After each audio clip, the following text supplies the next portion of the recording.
Saya di Indonesia, itu yang saya ambil pelajaran, kita orang Indonesia selalu harus dunia, tidak ada akhirat sendiri. Dunia dan mau kaya di dunia kaya, selamat di dunia selamat. Jadi dunia itu harus dibawa. Kalau udah bahasanya akhirat, pasti orang bertanya, terus dunia kita gimana? Makanya begitu saya membaca sukses dunia akhirat, wah ini Indonesia ini.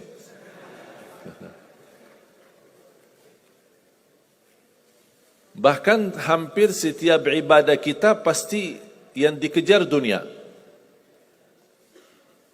Saya sudah dakwah sebelum di Indonesia, di mana-mana, tapi baru pertama kali pas saya di Indonesia diminta amalan, gimana supaya dapat amalan mudah kerja, dapat amalan mudah urusan, dapat amalan lancar rezeki, dapat amalan. Jadi ujung-ujungnya semua untuk urus dunia. Makanya saya buatkan satu buku, habis saya sudah fahami dan belajari karakter orang Indonesia. Orang Indonesia dah mau yang ribet-ribet, mau yang mudah, yang enak dan masuk surga. Betul? Makanya saya buatkan satu buku, 20 amalan mudah tapi pahalanya sangat menakjubkan. Mudah diingat, mudah dihafal, mudah diamalkan, tapi pahalanya sangat luar biasa. Bapak Ibu jamaah sekalian, kalau benar-benar ingin Anda sukses dunia akhirat, harus kita percaya sepenuhnya takdir. Kuncinya di situ. Percaya sepenuhnya takdir. Takdir itu menjadi salah satu rukun iman. Rukun iman ada berapa? 6. Rukun Islam? 5. Salat berapa waktu? 5 atau 4? Yakin 5? Soalnya benar tak salat subuh?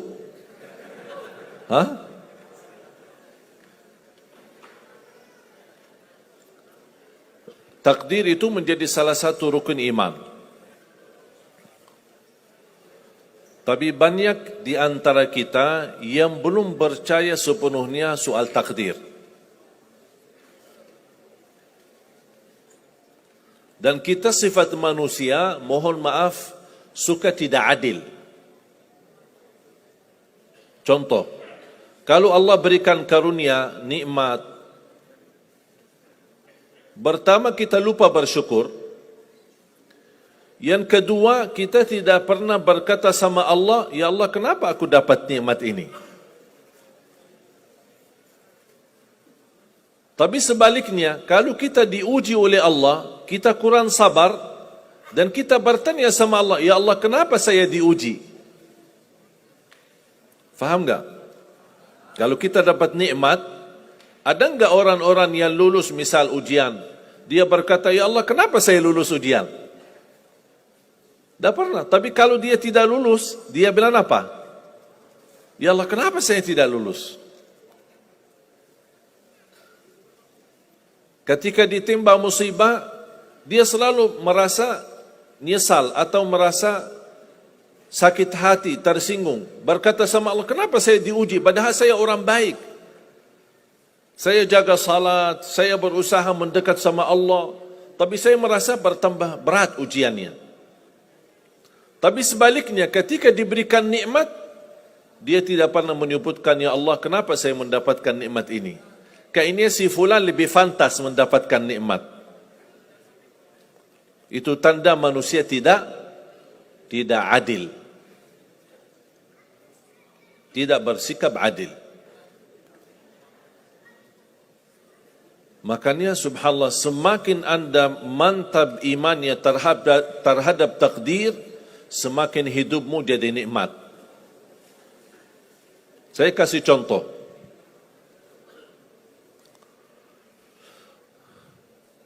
Tidak ada persoalan masalah takdir baik. Itu bukan masalah bagi kita. Justru kita bertambah senang kalau kita mendapatkan takdir yang baik.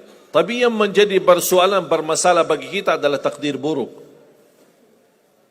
Ketika ditimpa musibah, ketika ada ujian, ada sakit, kesulitan, penghasilan yang tidak mencukupi, dan banyak masalah keluarga, masalah rezeki, masalah sama majikan, masalah di kerjaan, itu yang membuat banyak beban fikiran.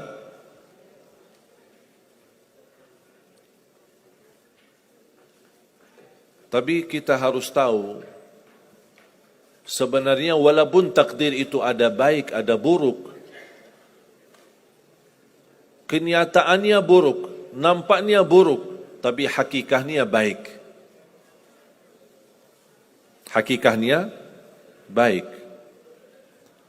Tapi kapan kita bisa tahu takdir yang buruk ini bisa menjadi baik bagi kita? Belum tentu sesaat terjadi ujian itu. Bisa jadi belakangan, bahkan bisa menjadi sekian lama baru kita tahu dan sadar ternyata takdir itu baik bagi kita.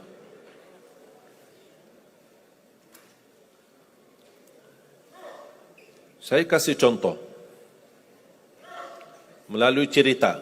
Saya buatkan satu cerita ingin memberikan pesan kepada orang muslim, orang beriman, betapa besar karunia Allah dan pertolongan Allah melalui takdir. Ada seorang berdoa, dan saya yakin anda semua berdoa. Setiap berkesempatan, setiap salat, setiap sujud atau tahajud, duha, pasti anda semua berdoa. Ada yang diinginkan, ada yang hajat-hajat yang belum terkabul, belum tercapai. Bertemu orang salih, bertemu ulama, bertemu habib, minta didoakan, tolong doakan, semoga lancar urusan saya. Semoga dapat jodoh, semoga insya Allah dapat keturunan. Semoga hasil dan rezeki yang saya dapatkan menjadi berkah dan bermanfaat bagi saya dan keluarga. Ada orang berdoa kepada Allah Subhanahu wa taala. Mohon jamaah sekalian dengar cerita ini baik-baik. Karena ada pesan hikmah yang kita bisa ambil.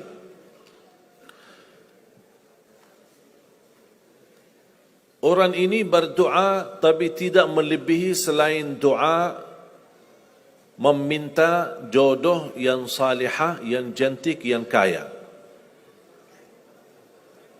Itu aja doanya, dari yang lain. Setiap salat, ya Allah, jodoh yang salihah, yang cantik, yang kaya. Tahajud, ya Allah, jodoh yang salihah, yang cantik, yang kaya. Doa pas buka puasa, itu aja doa, dari yang lain. Tidak minta ampun, tidak minta rahmat, tidak minta karunia, tidak minta keselamatan. Butuh banget ini jodohnya. Dapat rezeki sedikit, dapat kemudahan berangkat haji. Selama dia berhaji, selama dia tawaf 7 kali, itu aja doanya. Ya Allah, jodoh yang salihah, yang cantik, yang kaya. Safa Marwah sa'i, ya Allah, jodoh yang salihah, yang cantik, yang kaya. Tidak ada yang lain. Ketika satu malam dia sudah di tengah air, berjalan malam hari santai-santai di kampung sambil membayangkan jodohnya, menghayal bagaimana cantiknya. Pas di dalam perjalanan dikejar anjing. Dia lari. Dan justru anjing semakin lari semakin dikejar. Makanya kalau ketemu anjing jangan lari. Akhirnya anjing berhasil gigit kakinya, berdarah. Datang mobil ambulan dibawa ke rumah sakit. Di dalam mobil ambulan dia merasa menghadapi ujian dan dia berkata, ya Allah, selama ini saya berdoa minta jodoh yang salihah, yang cantik, yang kaya, masa dikirimkan anjing? Dia belum tahu ada apa. Dan ini yang sering kita lakukan, terlalu cepat respon dan berkata yang tidak baik ketika kita diuji oleh Allah. Sedangkan kita belum tahu apa yang akan terjadi sesudah itu. Ambulan dibawa ke rumah sakit dan subhanallah dirawat di rumah sakit seorang dokter yang cantik, yang salihah, yang kaya jadi jodohnya. Ada hikmah enggak digigit anjing? Buruk enggak kejadian itu? Buruk, digigit anjing pasti buruk. Tapi ternyata di dalam keburukan Allah menyediakan sesuatu kebahagiaan, sesuatu kebaikan, tapi kita belum tahu. Ternyata Allah sudah kabulkan doanya. Allah sudah kabul. Cuman kadang-kadang proses menabulkan doa itu ada di antara doa kita yang memang prosesnya lewat takdir buruk. Allah sudah kabul. Kata Allah, aku sudah kasih. Tapi tunggu. Seperti ini orang. Doanya terus. Ya Allah, jodoh yang salih, yang cantik, yang kaya. Jodoh yang salih, yang cantik, yang kaya. Allah sudah kabulkan doanya, tapi jodohnya ada di rumah sakit. Berarti harus sakit dulu. Gimana cara sakit dulu? Allah punya bermacam cara, berbagai macam cara. Bisa sakit, tiba-tiba sakit, bisa apa saja alasannya. Di antaranya, tentara Allah yang ada di bumi. Semua yang bernyawa makhluk Allah. Batu dan taat kepada Allah Subhanahu wa ta'ala. Di antaranya anjing. Allah perintahkan gigit si fulan biar ketemu jodohnya di rumah sakit. Jalanin tugas. Memang kita menyesal ketika terjadi kecelakaan. Tapi kita tidak tahu apa hikmah di belakang kecelakaan itu. Dan sering saya bilang sama jamaah, mudah-mudahan Allah kabulkan semua hajat-hajatmu. Walaupun digigit. Mau enggak digigit anjing dulu?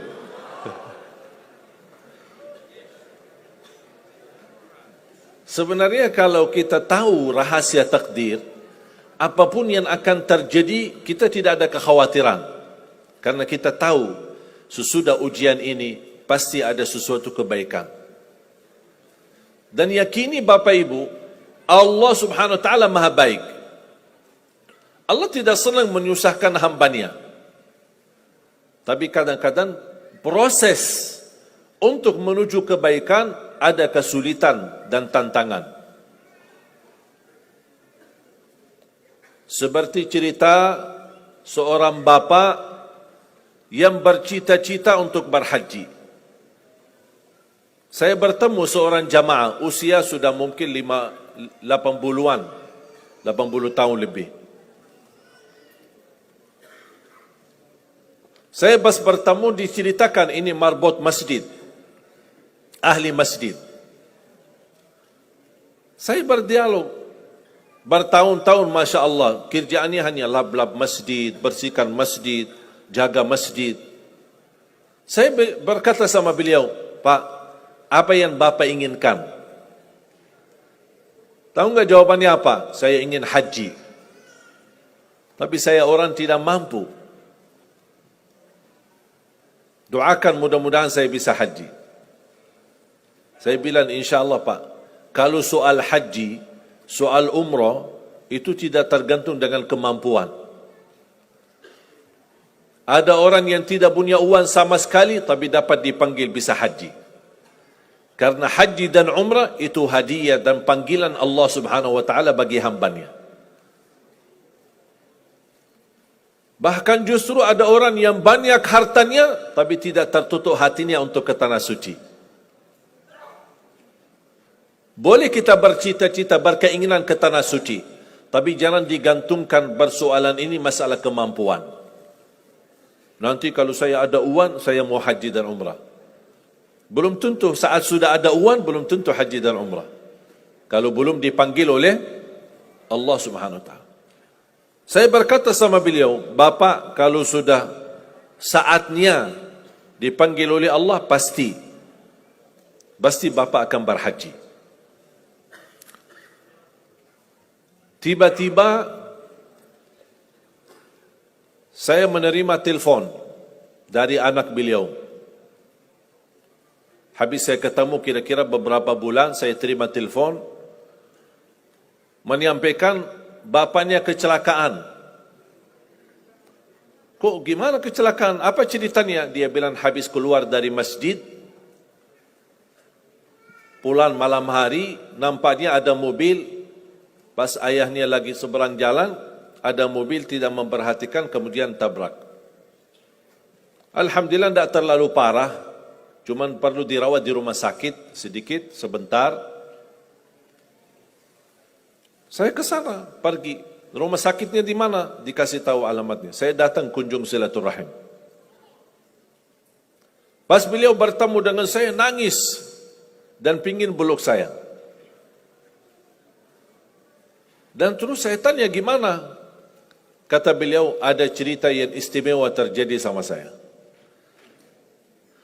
Ternyata orang yang menabrak beliau, orang yang kaya.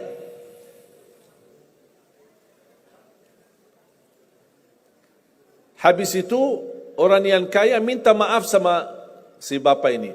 Mohon maaf Pak Haji, mohon maaf Pak Haji.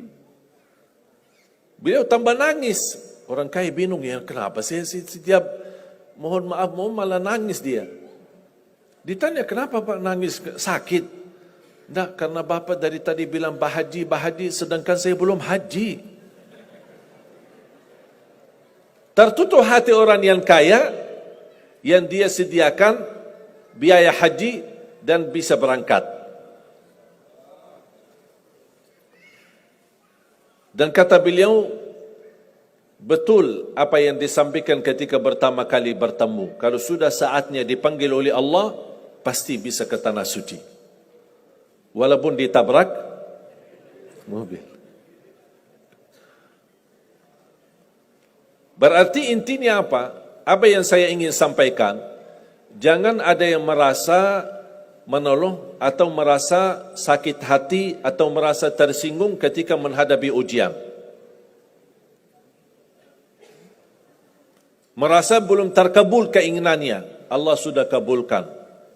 InsyaAllah tidak ada di antara kita yang ditolak doanya. Cuman kita mohon maaf kadang-kadang buru-buru. Ingin selalu semuanya cepat. Kadang-kadang kalau terlalu cepat apa yang kita inginkan kita dapat, itu bahaya juga. Dan Allah ingatkan, kalau manusia, Allah tidak sulit menjadikan manusia semuanya kaya.